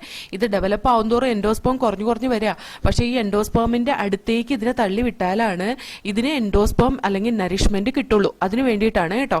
അപ്പോൾ ഈ സസ്പെൻസർ സെല്ല് ഈ പറയുന്ന ഡെവലപ്പിംഗ് എംബ്രിയോനെ ഇവിടെ അറ്റാച്ച് ചെയ്ത് നിർത്താനേ ഹെൽപ്പ് ചെയ്യുന്നുണ്ട്. ആ അറ്റാച്ച്മെന്റിനെ ഹെൽപ്പ് ചെയ്യുന്ന വലിയ ഒരു സസ്പെൻസർ സെല്ല്, ഏറ്റവും മുകളിലിരിക്കുന്ന ഈ സസ്പെൻസർ സെല്ലിന് നമ്മൾ ഹോസ്റ്റോറിയം എന്നൊക്കെയാണ് പറയുക. ഇതിനെ ഹോസ്റ്റോറിയം എന്നാണ് റെപ്രസെന്റ് ചെയ്യുക കേട്ടോ. ഞാനത് വരച്ചു വെച്ചേക്കണോണ്ട് അതിന്റെ പേര് പറഞ്ഞു എന്ന് മാത്രമേ ഉള്ളൂ. നമുക്ക് ബോർഡ് എക്സാമിന് അത്ര ഇമ്പോർട്ടന്റ് ആയിട്ടുള്ളതല്ല, എന്നാലും നിങ്ങൾ മനസ്സിലാക്കണമല്ലോ എന്ന് വിചാരിച്ച് പറഞ്ഞതാണ്. ഇനി ഇവിടെ linear division of suspensor cells കാണാം. ഈ സസ്പെൻസർ സെല്ല് എംബ്രിയോ സെല്ലിനെ താഴത്തേക്ക് ആക്കി വിടുന്നതാണ്. ഇനി ഈ എംബ്രിയോ സെല്ല് എങ്ങനെയാണ് ഡിവിഷൻ നടക്കാന്നറിയോ? ഈ എംബ്രിയോ സെല്ല് ഒരു സിംഗിൾ സെല്ലായിരുന്നു എന്നിരിക്കട്ടെ. ഈ ഒരു സിംഗിൾ സെല്ല് ഡിവൈഡ് ചെയ്തിട്ട് first it will undergo division like this. പിന്നെ അത് ഇങ്ങനെ ഡിവൈഡ് ചെയ്യും. പിന്നെ അത് വീണ്ടും ഇങ്ങനെ ഡിവൈഡ് ചെയ്യും, ഇങ്ങനെ ഡിവൈഡ് ചെയ്യും, ഇങ്ങനെ കുറേ ആയിട്ട് അങ്ങ് ഡിവൈഡ് ചെയ്യും. ഇങ്ങനെ കുറേ ആയിട്ട് ഡിവൈഡ് ചെയ്ത് കഴിഞ്ഞ് കഴിയുമ്പോൾ ഇത് 2 ടയറായിട്ട് ആക്ട് ചെയ്യും. അതായത് ഇത് അപ്പർ ടയർ, ഇത് മേലത്തെ ടയർ, ഇത് താഴത്തെ ടയർ കേട്ടോ. അപ്പൊ ഈ മേലത്തെ ടയറും താഴത്തെ ടയറും അത് എപ്പി ബേസൽ ആൻഡ് ടെർമിനൽ എന്നൊക്കെ പറഞ്ഞിട്ടാണ് നമ്മൾ അതിനെ ഡിഫറൻഷിയേറ്റ് ചെയ്യുന്നത്. ഞാൻ അത്രയും പറയുന്നില്ല. അപ്പൊ ഇതിന്റെ ഈ ഇങ്ങനെ ഒരു സ്ട്രക്ചർ ഉണ്ടാവുന്നതിന് നമ്മൾ ഗ്ലോബുലാർ എംബ്രിയോ എന്ന് പറയുന്നത്. ഇതിനെയാണ് നമ്മൾ എന്ത് പറയാ? ഗ്ലോബുലാർ എംബ്രിയോ എന്ന്. ഈ ഗ്ലോബുലാർ എംബ്രിയോയ്ക്ക് എന്തുണ്ട്? ഒരു ആക്സിസ് ഉണ്ട്. ഇതിനെയാണ് നമ്മൾ എംബ്രിയോണൽ ആക്സിസ് എന്ന് പറയുന്നത്. ഈ ഗ്ലോബുലാർ എംബ്രിയോയ്ക്ക് എന്തുണ്ട്? ഒരു എംബ്രിയോണൽ ആക്സിസ് ഉണ്ട്. എംബ്രിയോണൽ ആക്സിസ് ഉണ്ട് കേട്ടോ. ഈ എംബ്രിയോണൽ ആക്സിസിന്റെ ഇവിടം മുതലൊക്കെ ഇങ്ങോട്ട് കോട്ടിലിഡൻ ഡെവലപ്പ് ചെയ്യാൻ തുടങ്ങും. എങ്ങനെയാണെന്നറിയാം കോട്ടിലിഡൻ ഡെവലപ്പ് ചെയ്യുന്നത്? കോട്ടിലിഡൻ എന്ന് പറയുന്നത് അതിന്റെ പരിപ്പാണ് കേട്ടോ. അപ്പൊ ഇതിന്റെ പരിപ്പ് ഡെവലപ്പ് ചെയ്യുന്ന എന്തുകൊണ്ടാണെന്നറിയോ? ഇവിടെ നിന്ന് ഇതിന്റെ ഗ്രോത്തിന്റെ സെല്ല് ഇങ്ങനെ ഭയങ്കര ഫാസ്റ്റ് ആയിട്ട് ഇങ്ങനെ മൾട്ടിപ്ലൈ ചെയ്യും. ഈ ഭാഗത്തുനിന്ന് നല്ല ഫാസ്റ്റ് ആയിട്ട് മൾട്ടിപ്ലൈ ചെയ്യും. ഇതിന്റെ സെന്റർ ഭാഗം വളരെ പതുക്കെയായിട്ട് മൾട്ടിപ്ലൈ ചെയ്യുള്ളൂ. അപ്പൊ ഇതിങ്ങനെ നീണ്ടു വരും. ഈ സെന്റർ ഭാഗം കുറച്ചിങ്ങനെ നീണ്ടുവരും. മനസ്സിലായോ? അപ്പൊ ഇതിങ്ങനെ നീണ്ടു വന്നിട്ട് ഇങ്ങനെ ഈ ഭാഗം കണ്ട ഇങ്ങനെ ഒരു സ്ട്രക്ചർ ഉണ്ടാക്കും. ഇവിടെ കുറച്ച് ഭാഗം ഇങ്ങനെ നീണ്ടു നിൽക്കണില്ലേ? ആ സ്ട്രക്ചർ അത് ഈ കാണിച്ചിട്ടുള്ളത്. അപ്പൊ കോട്ടിലിഡൻ എവിടെ നിന്നാണ് ഉണ്ടാക്കുന്നത്? ഇവിടെ നിന്നാണ് ഉണ്ടാക്കുന്നത്. അതായത് ഈ എംബ്രിയോണൽ ആക്സിസിന്റെ പകുതി ഭാഗത്തു നിന്നാണ് എന്തുണ്ടാക്കുന്നത്? കോട്ടിലിഡൻ ഉണ്ടാക്കുന്നത്. ഓക്കെ. അപ്പൊ ഈ എംബ്രിയോണൽ ആക്സിസിന്റെ കോട്ടിലിഡൻ സ്റ്റാർട്ട് ചെയ്യുന്നതിന്റെ മോൾ ഭാഗത്തേക്ക് നമ്മൾ അതിനെ ഹൈപ്പോകോട്ടൈൽ റീജിയൻ എന്നാ പറയാം. എംബ്രിയോണൽ ആക്സിസിന്റെ കോട്ടിലിഡൻ സ്റ്റാർട്ട് ചെയ്യുന്നതിന്റെ മേൽഭാഗത്തേക്ക്, അതായത് സ്റ്റാർട്ട് ചെയ്യുന്നതിന് മുൻപുള്ള ഭാഗത്തേക്ക് നമ്മൾ പറയുന്നത് എന്താണ്? ഹൈപ്പോകോട്ടൈൽ റീജിയൻ എന്നാ പറയാം. അപ്പൊ നമ്മൾ ഇതിനെ ഹൈപ്പോകോട്ടൈൽ റീജിയൻ എന്ന് പറയും. ഹൈപ്പോകോട്ടൈൽ റീജിയൻ എന്ന് പറയും. അതേപോലെ തന്നെ ഇതിന്റെ ഈ കോട്ടിലിഡൻ സ്റ്റാർട്ട് ചെയ്യുന്ന ആ ഭാഗത്തുനിന്ന് മുൻഭാഗത്തേക്കുള്ള ഇതിന്റെ ബാക്ക് വശം ഹൈപ്പോകോട്ടൈൽ റീജിയനും ഇതിന്റെ ഫ്രണ്ട് ഇതിന്റെ മുൻഭാഗത്തേക്കുള്ളതിന് നമ്മൾ എപ്പികോട്ടൈൽ റീജിയൻ എന്നാ പറയാം. ഇതിന്റെ മുൻഭാഗത്തേക്ക് നമുക്ക് എപ്പികോട്ടൈൽ റീജിയൻ എന്ന് പറയാം. അപ്പൊ എംബ്രിയോണൽ ആക്സിസിലെ ഹൈപ്പോകോട്ടൈൽ എന്ന് പറയുന്നത് എന്താ? കോട്ടിലിഡൻ സ്റ്റാർട്ട് ചെയ്യുന്നതിന്റെ പുറകിലേക്ക് ഹൈപ്പോകോട്ടൈലും മുമ്പിലേക്ക് എപ്പികോട്ടൈലുമാണ്. അതിന്റെ പുറകിലേക്കുള്ള ഹൈപ്പോകോട്ടൈൽ വന്ന് നിൽക്കുന്നത് ഒരു റാഡിക്കിൾ എന്ന സ്ട്രക്ചറിലാണ്. ഇതിന്റെ പുറകിലേക്കുള്ള ഹൈപ്പോകോട്ടൈൽ വന്ന് നിൽക്കുന്ന റാഡിക്കിൾ എന്ന സ്ട്രക്ചറിലാണ്. മുമ്പിലേക്കുള്ള എപ്പികോട്ടൈൽ റീജിയൻ വന്ന് നിൽക്കുന്ന പ്ലൂമ്യൂൾ എന്ന സ്ട്രക്ചറിലാണ് കേട്ടോ. അപ്പൊ റാഡിക്കിൾ ആൻഡ് പ്ലൂമ്യൂൾ കണ്ട, ഇതാണ് റാഡിക്കിൾ എന്ന് പറയുന്ന സ്ട്രക്ചർ, ഇതാണ് പ്ലൂമ്യൂൾ എന്ന് പറയുന്ന സ്ട്രക്ചർ. കണ്ട, ഇതാണ് പ്ലൂമ്യൂൾ. ഈ ഭാഗത്തൊക്കെ ആയിട്ട് വരും അതിന്റെ റാഡിക്കിൾ. ഈ ഒരു സ്ട്രക്ചർ വന്നപ്പോഴത്തേക്കും അതെന്തായി? ഹാർട്ട് ഷേപ്പ് എംബ്രിയോ ആയി അല്ലേ? ഈ ഹാർട്ട് ഷേപ്പ് എംബ്രിയോ അങ്ങനെ നീണ്ടു വരും. ഈ എംബ്രിയോ സാക്കിന്റെ ഉള്ളില് സാധാരണ ഡൈക്കോട്ടിലിഡിന് സീഡിന്റെ അകത്ത് ഇത്രയും എംബ്രിയോ സാക്ക് ഉണ്ടായി ഈ സൈഗോട്ടും ഫോം ചെയ്ത് ഇതിങ്ങനെ ഡെവലപ്പ് ചെയ്ത് വരുംതോറും ആരെ ഉപയോഗിച്ച് തീർന്നിട്ടുണ്ടാവും? എൻഡോസ്പേമിനെ ഉപയോഗിച്ച് തീർന്നിട്ടുണ്ടാവും. അതേപോലെ തന്നെ ന്യൂസെല്ലസ് ഒട്ടും ഉണ്ടാവില്ലല്ലോ അതിന്റെ പുറത്ത്. സാധാരണയായിട്ട് ന്യൂസെല്ലസ് ഒട്ടും തന്നെ ഉണ്ടാവില്ല. ന്യൂസെല്ലസ് കംപ്ലീറ്റ് തീർന്നിട്ടുണ്ടാവും. അപ്പൊ ഇതിന്റെ ഉള്ളിൽ ഈ എംബ്രിയോ സാക്ക് ആ ഒവ്യൂളിന്റെ ഉള്ളിൽ തിങ്ങി ഇങ്ങനെ നിൽക്കാണ് അല്ലെ? ആ ഒവ്യൂളിന്റെ ഉള്ളിൽ തിങ്ങി നിൽക്കുന്ന ഈ എംബ്രിയോസാക്ക് ഈ എംബ്രിയോസാക്കിന്റെ ഉള്ളിലാണ് ഈ പറയുന്ന സൈഗോട്ട് ഡെവലപ്പ് ആവുന്നത്. അപ്പൊ ഈ ഹാർട്ട് ഷേപ്പ് എംബ്രിയോ ഉണ്ടാക്കി കഴിഞ്ഞ് പിന്നെ അങ്ങോട്ട് നീളാനുള്ള സ്ഥലം ഉണ്ടാവില്ല. അപ്പൊ എന്താവും? ഈ പറയുന്ന കോട്ടിലിഡൻ ഇങ്ങനെ നീണ്ടു വന്നത് വളഞ്ഞിട്ട് 2 കോട്ടിലിഡനായിട്ട് ഇങ്ങനെ ഫോം ചെയ്തു. കണ്ട? അപ്പൊ ആ 2 കോട്ടിലിഡൻ 2 പരിപ്പായിട്ട് അങ്ങനെ ഇരിക്കുന്ന എന്തുകൊണ്ടാന്ന് മനസ്സിലായോ? അതിന്റെ അകത്ത് ആ വളർച്ച എത്തിക്കഴിഞ്ഞ് കഴിയുമ്പോൾ അതിന്റെ ആ കോർണറിൽ മുട്ടും എന്നുള്ളൊരു ഇത് വന്നു കഴിഞ്ഞ് കഴിയുമ്പോൾ ഇത് നേരെ വളഞ്ഞിട്ട് ദാ ഇങ്ങനെ ഒരു സ്ട്രക്ചർ ഉണ്ടാക്കും. ഇതിനെയാണ് മെച്ചുർ എംബ്രിയോ എന്ന് പറയുന്നത്. അപ്പോൾ globular embryo, heart shaped embryo, mature embryo. This is pro embryo. Pro embryo എന്ന് പറഞ്ഞാൽ എംബ്രിയോ ആവാൻ പോകുന്ന സെല്ലാണ് പ്രോ എംബ്രിയോ എന്ന് പറയുന്നത്. അപ്പോൾ ഞാൻ ഒന്നും കൂടെ പറഞ്ഞുതരാം. ഇവിടെ സൈഗോട്ട് ഇരിക്കുന്ന മൈക്രോപൈലാർ റീജിയനിലാണ്. കാരണം മൈക്രോപൈലാർ റീജിയനിലാണ് എഗ് ഇരിക്കുന്നത്. അവിടെ ഫെർട്ടിലൈസേഷൻ നടന്ന സൈഗോട്ട് ഈ എൻഡോസ്പേമിനെ കൺസ്യൂം ചെയ്തുകൊണ്ട് ഡിവൈഡ് ചെയ്യാൻ തുടങ്ങും. ഇത് അതിന്റെ ഫസ്റ്റ് ഡിവിഷൻ നടക്കുമ്പോൾ 2 സെൽസ് ഉണ്ടാക്കും. ഒന്ന് ബേസൽ അല്ലെങ്കിൽ സസ്പെൻസർ സെല്ലും ഒന്ന് എംബ്രിയോ സെല്ലും ആയിരിക്കും. ഈ ബേസൽ സെൽ അല്ലെങ്കിൽ സസ്പെൻസർ സെല്ല് ഈ സൈഗോട്ടിനെ അല്ലെങ്കിൽ ഈ ഡെവലപ്പിംഗ് എംബ്രിയോനെ ഈ ഒരു മൈക്രോപൈലാർ റീജിയനിൽ പിടിച്ചു നിർത്താൻ വേണ്ടിയിട്ടും അതേപോലെ തന്നെ ഡെവലപ്പിംഗ് എംബ്രിയോനെ നറിഷ്മെന്റ് കൂടുതൽ കിട്ടാൻ വേണ്ടി ഇതിന്റെ ഉള്ളിലേക്ക് തള്ളിവിടാൻ വേണ്ടിയിട്ടും ഉള്ളതാണ് ഈ സസ്പെൻസർ സെല്ല് അല്ലെങ്കിൽ ബേസൽ സെല്ലിന്റെ ഡെവലപ്മെന്റ് നടന്നതിന് ശേഷം ഉണ്ടാകുന്ന ഈ സസ്പെൻസർ സെല്ല്. സസ്പെൻസർ സെല്ലിന്റെ ആദ്യത്തെ സെല്ല് കുറച്ച് വലുതായിരിക്കും. അത് ഇവിടെ അറ്റാച്ച് ചെയ്ത് നിൽക്കാൻ സഹായിക്കും. അതിനെ നമ്മൾ ഹോസ്റ്റോറിയം എന്നാണ് പറയാം. ഈ സസ്പെൻസർ സെല്ലെല്ലാം കൂടി കൂടിയിട്ടാണ് ഈ എംബ്രിയോ സെല്ലിനെ താഴത്തേക്ക് തള്ളിവിടുന്നത്. ആ എംബ്രിയോ സെല്ല് ഒരു സിംഗിൾ എംബ്രിയോ സെല്ല് ഫസ്റ്റ് ഒരു ഡിവിഷൻ നടക്കും. എന്നിട്ട് ദാ ഇങ്ങനെ ഡിവൈഡ് ചെയ്യും. പിന്നെ ദാ ഇങ്ങനെ ഡിവൈഡ് ചെയ്യും. ഈ 2 അതേപോലെ ഈ സൈഡും ദാ ഇങ്ങനെ ഡിവൈഡ് ചെയ്യും. അപ്പോൾ ഇങ്ങനെ ഡിവൈഡ് ചെയ്ത് കഴിഞ്ഞ് കഴിയുമ്പോൾ ഇതൊരു ഗ്ലോബുലാർ ടൈപ്പ് ഓഫ് എംബ്രിയോ ആയി. ഈ ഗ്ലോബുലാർ എംബ്രിയോന്റെ ആക്സിസ് അതിനെ നമ്മൾ എന്ത് പറയും? എംബ്രിയോണൽ ആക്സിസ് എന്ന് പറയും. അവിടുന്ന് നമുക്ക് കാണാൻ കഴിയും ഈ ഭാഗത്തിരിക്കുന്ന സെൽസ് വളരെ ഫാസ്റ്റ് ആയിട്ട് ഡിവൈഡ് ചെയ്യുന്ന കാണാം. വളരെ പെട്ടെന്ന് ഇത് ഡിവൈഡ് ചെയ്യുന്നതുകൊണ്ട് ഇത് ഈ 2 ഭാഗം ഇങ്ങനെ എലോങ്ങേറ്റ് ചെയ്ത് വരും. പക്ഷേ ഈ സെന്റർ ഭാഗം വളരെ പതുക്കെ ഡിവൈഡ് ചെയ്യുള്ളൂ. അതുകൊണ്ട് നമുക്ക് ഇങ്ങനെ ഒരു സ്ട്രക്ചർ ആയിരിക്കും കിട്ടുന്നത്. അപ്പോൾ ഈ ഭാഗം ഇത് പ്ലൂമ്യൂളിൽ വന്ന് നിൽക്കും. കാരണം എന്താണെന്ന് വെച്ചാൽ ഈ കോട്ടിലിഡൻ ഡെവലപ്പ് ചെയ്യുന്ന എംബ്രിയോണൽ ആക്സിസിന്റെ കോട്ടിലിഡൻ ഡെവലപ്പ് ചെയ്യുന്ന ഡയറക്ഷനിൽ എംബ്രിയോണൽ ആക്സിസ് കോട്ടിലിഡൻ തുടങ്ങുന്ന അവിടെ നിന്ന് നമ്മൾ എപ്പിക്കോട്ടൈൽ റീജിയൻ എന്നാ പറയാം. എപ്പിക്കോട്ടൈൽ റീജിയൻ വന്ന് എൻഡ് ചെയ്യുന്നത് ഈ ടിപ്പിലാണ്. ഇതിനെയാണ് നമ്മൾ പ്ലൂമ്യൂൾ എന്ന് പറയുന്നത്. അതിന്റെ ബാക്കിലേക്ക് കോട്ടിലിഡൻ തുടങ്ങുന്നതിന്റെ ബാക്കിലേക്കുള്ള എംബ്രിയോണൽ ആക്സിസിനെ നമ്മൾ ഹൈപ്പോകോട്ടൈൽ റീജിയൻ എന്നാ പറയാം. ആ ഹൈപ്പോകോട്ടൈൽ റീജിയൻ വന്ന് നിൽക്കുന്നത് എവിടെയാണ്? റാഡിക്കിളിലാണ്. അതേപോലെ തന്നെ ഈ കോട്ടിലിഡൻ വീണ്ടും വളർന്ന് ഇതൊരു ഹാർട്ട് ഷേപ്ഡ് എംബ്രിയോ ആയിട്ടാണ് മാറുന്നത്. ഈ heart shaped embryo mature embryo ആയിട്ട് വരുമ്പോഴത്തേക്കും ഈ കോട്ടിലിഡൻ ഇങ്ങനെ വളഞ്ഞ് ഇങ്ങനെ ഒരു സ്ട്രക്ചർ ഉണ്ടാക്കിയിട്ടുണ്ടാവും. കാരണം എന്താണെന്ന് വെച്ചാൽ അത് ആ ഒവ്യൂളിന്റെ ഉള്ളിൽ തിങ്ങിയിരിക്കണം. അതിന് വേണ്ടിയിട്ടാണ് ഇതേപോലെ ഒരു സ്ട്രക്ചർ ഉണ്ടാക്കുന്നത്. ഇതാണ് അതിന്റെ 2 കോട്ടിലിഡൻ എന്ന് പറയുന്നത്. കോട്ടിലിഡൻ സ്റ്റാർട്ട് ചെയ്യുന്നത് ഇവിടെ നിന്നാണ്. അപ്പോൾ ഇത് പ്ലൂമ്യൂളിൽ നിന്ന് ഷൂട്ടും ഉണ്ടാവും. അതുപോലെ റാഡിക്കിളിൽ നിന്ന് റൂട്ടും ഉണ്ടാവും. ഇതിനെയാണ് നമ്മൾ മെച്ചുർ എംബ്രിയോ എന്ന് പറയുന്നത്. കണ്ടോ, അതിന്റെ റാഡിക്കിളിന്റെയും പ്ലൂമ്യൂളിന്റെയും പ്രസൻസ് എവിടെയാണെന്നും അതിന്റെ ഹാർട്ട് ഷേപ്ഡ് എംബ്രിയോ എന്താണെന്നും മെച്ചുർ എംബ്രിയോ എന്താണെന്നും മനസ്സിലായില്ലേ? ഇനി നമുക്ക് ഒന്നും കൂടെ അവിടെ ആ പോർഷൻ ഒന്ന് വായിച്ചു നോക്കാം കേട്ടോ. See here, embryo develop at the micropylar end of the embryo sac, where the zygote is situated. Most zygote divide only after certain amount of endosperm is formed. This is an adaptation to provide assured nutrition to the developing embryo. Though the seed differs greatly, the early stage of embryo development, that is embryogeny, are similar in both monocotyledons and dicotyledons. Figure 213 depict the stages of embryogeny in a dicotyledonous embryo. The zygote give rise to the proembryo and subsequently to the globular heart-shaped and mature embryo. Globular, heart-shaped and mature embryo. A typical dicotyledonous embryo, figure 214a, consists of an embryonal axis and 2 cotyledons. The portion of the embryonal axis above the level of cotyledon is the epicotyle. അതായത് cotyledon വളരുന്ന ഡയറക്ഷനിലുള്ളതിനെ നമ്മൾ എപ്പിക്കോട്ടൈൽ എന്ന് പറയും. which terminate in the plumule or stem tip. The cylindrical portion below the level of cotyledon is hypocotyle that terminate at its lower end in the radicle or root tip. The root tip is covered with a root cap. അവിടെ radical അല്ലെങ്കിൽ root ടിപ്പിനെ cover ചെയ്തിട്ട് ഒരു root cap ഉണ്ട് കേട്ടോ. ഇനി നമുക്ക് മോണോകോട്ടിലിഡനസ് സീഡ്സിൽ എങ്ങനെയാണ് ഇതിന്റെ എംബ്രിയോന്റെ ഡെവലപ്മെന്റ് എന്ന് നമുക്ക് നോക്കാം. സി ഹിയർ, മോണോകോട്ടിലിഡനസ് സീഡ് ഞാനിവിടെ വരച്ച് കാണിച്ചു തരാം കേട്ടോ. സി ഹിയർ, ഇത് അതിന്റെ എന്താണ് എംബ്രിയോ സാക്കിന്റെ സൈഗോട്ടാണ് ഇരിക്കുന്നത്. എൻഡോസ്പം അവിടെയുണ്ട്. ഈ സൈഗോട്ട് 2 ഡിവൈഡ് ചെയ്യും. ഒരു ബേസൽ സെൽ അല്ലെങ്കിൽ സസ്പെൻസർ സെല്ലും ഒരു എംബ്രിയോ സെല്ലും ഉണ്ടാവും.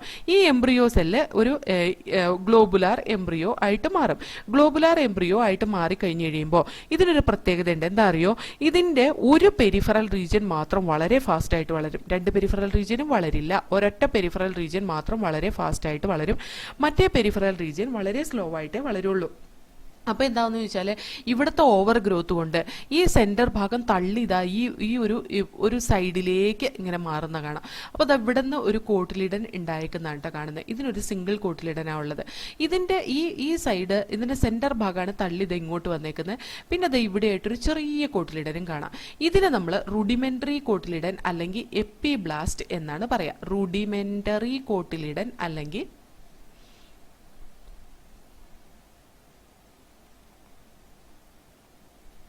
ഓർ എപ്പിബ്ലാസ്റ്റ് കേട്ടോ. ഇതാണ് റിയൽ ആയിട്ടുള്ള കോട്ടിലിഡൻ. ഇതിന് നമ്മൾ പറയുന്ന പേരാണ് സ്ക്യൂട്ടെല്ലം. ഓക്കെ, ഇതിന്റെ നടുക്കിരിക്കുന്ന ഇതിന് എംബ്രിയോണൽ ആക്സിസ് ഒക്കെ ഉണ്ട് കേട്ടോ. ആ എംബ്രിയോണൽ ആക്സിസിന്റെ കോട്ടിലിടൻ തുടങ്ങുന്ന അവിടെ നിന്നുള്ള ഭാഗം, കോട്ടിലിടന്റെ ഡയറക്ഷനിലിരിക്കുന്ന ആ ഭാഗം എപ്പിക്കോട്ടൈൽ റീജിയൻ ആണ്. അതിന്റെ ടിപ്പിലാണ് എന്തിരിക്കുന്നത്, പ്ലൂമ്യൂൾ ഇരിക്കുന്നത്. ഈ പ്ലൂമ്യൂൾ അല്ലെങ്കിൽ ഷൂട്ട് ടിപ്പ് അല്ലെങ്കിൽ ലീഫ് പ്രൈമോഡിയത്തിനെ കവർ ചെയ്തിട്ട് സീലോപ്റ്റൈൽ എന്ന് പറയുന്ന സ്ട്രക്ചർ ഉണ്ട്. അതേപോലെ തന്നെ ഇതിന്റെ റാഡിക്കിൾ ഇരിക്കുന്ന ഈ ഭാഗത്തേക്കായിരിക്കും. ഇതിങ്ങനെ ഡിവൈഡ് ചെയ്ത് മറ്റേതുപോലെ തന്നെ ഡിവൈഡ് ചെയ്തിരിക്കുന്ന ടയറാണ്, ഒരു സ്ട്രക്ചറാണ്. അതിന്റെ ഈ ഭാഗത്തേക്കായിരിക്കും എന്തിരിക്കുക, റാഡിക്കിൾ ഇരിക്കുക. റാഡിക്കിളിനെ കവർ ചെയ്തിട്ട് നമുക്ക് സീലോറൈസ എന്ന് പറയുന്ന ഒരു സ്ട്രക്ചറും കാണാൻ കഴിയും. Radicle is covered by coleorhiza. Okay, coleoptile and coleorhiza. Okay, അപ്പൊ ഇതാണ് മോണോകോട്ടിലിഡിനസ് സീഡിന്റെ ഡെവലപ്മെന്റ് എന്ന് പറയുന്നത്. അവിടെ ഹാർട്ട് ഷേപ്പ് എംബ്രിയോ ഫോം ചെയ്യുന്നില്ല, പക്ഷെ അവിടെ ഒരു സ്ക്യൂട്ടെല്ലം മാത്രം ഇങ്ങനെ നീണ്ടു വളരുന്ന കാണാം. അപ്പൊ അത് അവിടെ ഒരു ഡയഗ്രാം കൊടുത്തിട്ടുണ്ട്, ഇവിടെ അതിന്റെ പിക്ചർ കൊടുത്തിട്ടുണ്ട്. സീ ഹിയർ, ഇത് ഡൈക്കോട്ടിലിഡിനസ് സീഡിന്റെ ഡയഗ്രാണ്. ഡൈക്കോട്ടിലിഡിനസ് സീഡിന്റെ ഉള്ളിലെ എംബ്രിയോ, അതായത് റാഡിക്കിളും റൂട്ട് ക്യാപ്പും, ഹൈപ്പോക്കോട്ടൈൽ റീജിയന്റെ എൻഡിൽ റാഡിക്കൽ റൂട്ട് ക്യാപ്പ്, അതുപോലെ പ്ലൂമ്യൂള് എപ്പിക്കോട്ടൈൽ റീജിയന്റെ എൻഡിൽ 2 കോട്ടിലിഡൻ. അതേപോലെ മോണോകോട്ടിലിഡിനസ് സീഡിലാണെങ്കിൽ സീഹിയ, ഇതാണ് ആ വളർന്നു നിൽക്കുന്ന സ്ക്യൂട്ടെല്ലം എന്ന് പറയുന്നത്. ഇതാണ് അതിന്റെ എപ്പിബ്ലാസ്റ്റ് എന്ന് പറയുന്നത്. അതേപോലെ തന്നെ ഇതാണ് അതിന്റെ സിലോപ്റ്റൈൽ റീജിയൻ, അതായത് പ്ലൂമ്യൂളിനെ അല്ലെങ്കിൽ ഷൂട്ട് അപ്പെക്സിനെ കവർ ചെയ്ത് നിൽക്കുന്ന ടിഷ്യൂ ആണ് സിലോപ്റ്റൈൽ റീജിയൻ എന്ന് പറയുന്നത്. അതേപോലെ ഇത് റാഡിക്കിളാണ്. റാഡിക്കിളിനെ കവർ ചെയ്തിട്ട് ഒരു റൂട്ട് ക്യാപ്പും, റാഡിക്കിളിനെയും റൂട്ട് ക്യാപ്പിനെയും കവർ ചെയ്തിട്ട് ഒരു സീലോറൈസ എന്ന് പറയുന്ന സ്ട്രക്ചറും ഉണ്ട് കേട്ടോ. അപ്പൊ നമുക്ക് അതൊന്ന് വായിച്ചു നോക്കാം. Embryos of monocotyledons, it is seen here in 214b, possess only one cotyledon. In the grass family, the cotyledon is called as scutellum. വളരെ ഇമ്പോർട്ടന്റ് ആണ്. The major cotyledon is called as scutellum. That is situated towards one side. ഒരു സൈഡിലേക്കാണ് അത് situate ചെയ്തേക്കുന്നത്. അല്ലാതെ ഒരു എന്താ പറയാ, ഒരു ഈ ഒരു ഇങ്ങനെ ഒരു സ്ട്രക്ചർ ആയിട്ടാണ് അത് കാണുന്നത്. അതല്ലാതെ ഇങ്ങനെ വളർന്നിട്ട് ഇങ്ങനെ പോയിക്കല്ല, ഒരു 2 സൈഡിലേക്കായിട്ടല്ല വളർന്നേക്കുക, ഒറ്റ സൈഡിലേക്കാണ് അത് വളരുള്ളൂ. കാരണം ഒരു സൈഡിലാണ് അതിന്റെ ഓവർ ഗ്രോത്ത് വരിക, മറ്റേ സൈഡിൽ വളരെ പതുക്കെ അതിന്റെ വളർച്ച എത്തുള്ളൂ. അതുകൊണ്ട് തന്നെ ആ ഒരു സൈഡിൽ ഉണ്ടാവുന്ന റാപ്പിഡ് ഗ്രോത്ത് കൊണ്ട് മറ്റേ സൈഡ് ഇങ്ങനെ തള്ളി, ഒരു സെന്റർ ഭാഗമൊക്കെ തള്ളി ഓപ്പോസിറ്റ് സൈഡിലേക്ക് മൂവ് ചെയ്യുന്നത് നമുക്ക് കാണാം കേട്ടോ. So here the scutellum that is situated towards one side, that is lateral of the embryonal axis. Embryonal ആക്സിസിന്റെ ലാറ്ററൽ സൈഡിലേക്ക് മാറി ആയിരിക്കും ഈ കോട്ടിലിഡൻ ഉണ്ടായിട്ടുള്ള അല്ലെങ്കിൽ സ്ക്യൂട്ടെല്ലം ഉണ്ടായിട്ടുള്ള. At its lower end the embryonal axis has the radical and root cap enclosed in an undifferentiated sheath called coeloryza. The portion of the embryonal axis above the level of attachment of scutellum is the epicotyle. നമ്മൾ ആദ്യം പറഞ്ഞ പോലെ തന്നെ epicotyl has a shoot apex. എപ്പിക്കോട്ടൈലാണ് plumule ഇരിക്കുന്നത്, അതിനെയാണ് നമ്മൾ shoot apex എന്ന് പറയുന്നത്. And a few leaf primordia enclosed in a hollow foliar structure called as coleoptile എന്ന് പറഞ്ഞാൽ കുറച്ച് ലീവ്സിന്റെ പ്രൈമോഡിയാസ്, അതായത് ലീഫ് ആകാൻ പോകുന്ന സ്ട്രക്ചർ ഒക്കെ എൻക്ലോസ് ചെയ്തിട്ടുണ്ട് അതിനകത്ത് ഷൂട്ട് അപ്പെക്സിൽ. അതിനെ കവർ ചെയ്തിട്ട് നമുക്ക് സീലോപ്റ്റൈൽ എന്ന് പറയുന്ന ആ ഒരു സ്ട്രക്ചറും കാണാൻ കഴിയും. അപ്പൊ സീലോറൈസ, സീലോപ്റ്റൈൽ, സ്ക്യൂട്ടെല്ലം, എപ്പിബ്ലാസ്റ്റ് ഇതൊക്കെ ഓർത്തിരുന്നോളണം in the case of monocotyledonous seed. ഇനി soak a few seeds in water, say of wheat, maize, pea, chickpea, groundnut overnight, then split the seed and observe the various parts of the embryo and the seed. സീഡിന്റെ various parts, എംബ്രിയോന്റെ various parts നമ്മളൊരു സീഡിനെ soak ചെയ്ത് വെച്ച് കഴിഞ്ഞാൽ നമുക്ക് easy ആയിട്ട് കാണാൻ കഴിയും കേട്ടോ. അതായത് ഇപ്പോൾ വീറ്റ് സോക്ക് ചെയ്ത് കഴിഞ്ഞിട്ടുണ്ടെങ്കിൽ അതിനകത്ത് സീഡിന്റെ ഡിഫറെന്റ് പാർട്സ് എന്ന് പറയുന്നത് സീഡ് കോട്ട് ഉണ്ടാവും, അതേപോലെ തന്നെ അതിന് എൻഡോസ്പേം ഉണ്ടാവും, സ്ക്യൂട്ടെല്ലം ഉണ്ടാവും. സ്ക്യൂട്ടെല്ലം അതേപോലെ സ്ക്യൂട്ടെല്ലവും അതിന്റെ റാഡിക്കിളും പ്ലൂമ്യൂളും സീലോറൈസ്, സീലോപ്റ്റൈൽ, എംബ്രിയോണൽ ആക്സിസും അതിന്റെ എംബ്രിയോന്റെ ഭാഗമാണ് കേട്ടോ. മെയ്സിലും അതേപോലെ തന്നെയാണ്. പീസിൽ എങ്ങനെയാന്ന് വെച്ചിട്ടുണ്ടെങ്കിൽ എൻഡോസ്പേം ഉണ്ടാവില്ല. സീഡ് എന്ന് പറയുന്നത് സീഡ് കോട്ടും എംബ്രിയോവും കൂടിയതാണ്. ഇവിടെ സീഡ് എന്ന് പറയുന്നത് സീഡ് കോട്ടും എൻഡോസ്പേമും എംബ്രിയോവും കൂടിയതാണ്. ഇവിടെ സീഡ് എന്ന് പറയുന്ന സീഡ് കോട്ടും എംബ്രിയോവും കൂടിയതാണ്. ആ എംബ്രിയോയിൽ 2 കോട്ടിലിഡൻ ഉണ്ടാവും, എംബ്രിയോണൽ ആക്സിസ് ഉണ്ടാവും, എപ്പിക്കോട്ടൈൽ റീജിയനും ഹൈപ്പോക്കോട്ടൈൽ റീജിയനും ഉണ്ടാവും, റാഡിക്കൽ ഉണ്ടാവും, പ്ലൂമ്യൂൾ ഉണ്ടാവും, റൂട്ട് ക്യാപ്പും ഉണ്ടാവും. ചിക്ക് പീസിലും അതേപോലെ തന്നെ, ഗ്രൗണ്ട് നട്ടിലും അതേപോലെ തന്നെ. അപ്പൊ ഇത് നമ്മൾ സ്പ്ലിറ്റ് ഓപ്പൺ ചെയ്ത് കഴിഞ്ഞിട്ടുണ്ടെങ്കിൽ നമ്മൾ കാണുന്നത് എൻഡോസ്പേം ആണോ അതോ കോട്ടിലിഡൻ ആണോ എന്ന് ഡിഫറൻഷിയേറ്റ് ചെയ്യാൻ നമുക്ക് കഴിഞ്ഞിരിക്കണം കേട്ടോ. അപ്പൊ ഇത്രയേ ഉള്ളൂ ഈ ഒരു സെഷനിൽ. നെക്സ്റ്റ് സെഷനിൽ നമുക്ക് സീഡ് പഠിക്കാം.